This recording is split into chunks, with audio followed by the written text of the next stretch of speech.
In an attempt to clear himself of sexual misconduct allegations, State Representative Steve Lebsock released polygraph results this week related to a 2016 claim. At a press conference on Thursday, Lebsock called out his accuser and fellow lawmaker Representative Faith Winter, stating that she's made false allegations and should also take a polygraph. Eric, I don't even know where to go on this one. This was continues the 2017 cycle of you can't make this stuff up. Your take? I'll be quick on this one. It's not going to end well. It is particularly not going to end well for Steve Lebsock. The polygraph idea makes for nice theater, but I don't know what the reliability of these things are. And it's going to make for some very interesting caucus meetings when the Democrats convene here in about 3 weeks if Steve Lebsock is still around, and he may well still be around. Penn, you've been there. You've been part of the Democratic caucus. You know, I don't think you had anything this ugly go down while you were there, but again, I guess go back to that advice question. They call you for advice. Speaker Duran calls you, hey, what do I do with this? Where do you start? I'd tell Speaker Duran, tell Steve and Faith to both shut up, stop talking to the press.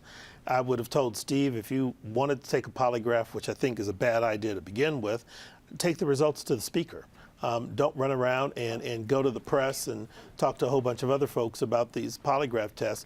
And certainly don't call out Faith Winter and say and insinuate that she's lying just because you took a polygraph, and then challenge her to take a polygraph also.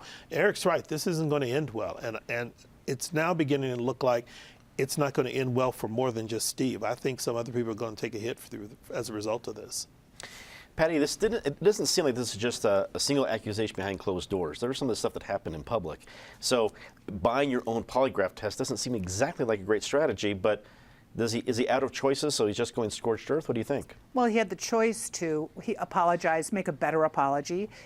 Again, he's not been, like Frank, he hasn't been accused of a crime, but what he has been accused of is incredible stupidity, inappropriateness, and bad behavior by not just Faith Winter, but by others. So he should shut up and decide if he wants to save his political career, stay quiet, be a good legislator, see if he can weather it. But this was a bad move. David, wrap it up for us. I wasn't at that party, so I don't know what happened. But no, if he'd stayed, his only chance, and maybe it's not a 50-50 chance, but his only chance at all is to fight. I think the polygraph is helpful. They're not always accurate, but sometimes they are. And if he'd stayed silent, the consensus of the Democrats was, well, we'll kill him.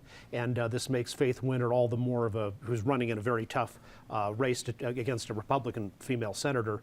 She gets the Me Too label and all that, and that'll help her. But he's not going along with that strategy. And if he's gonna survive, it's only going to be by fighting. And if someone accuses you, you either challenge their credibility or you don't. But if you're not going to challenge their credibility, then you're admitting your guilt, which he seems to have a different view of that and consider himself not guilty of anything.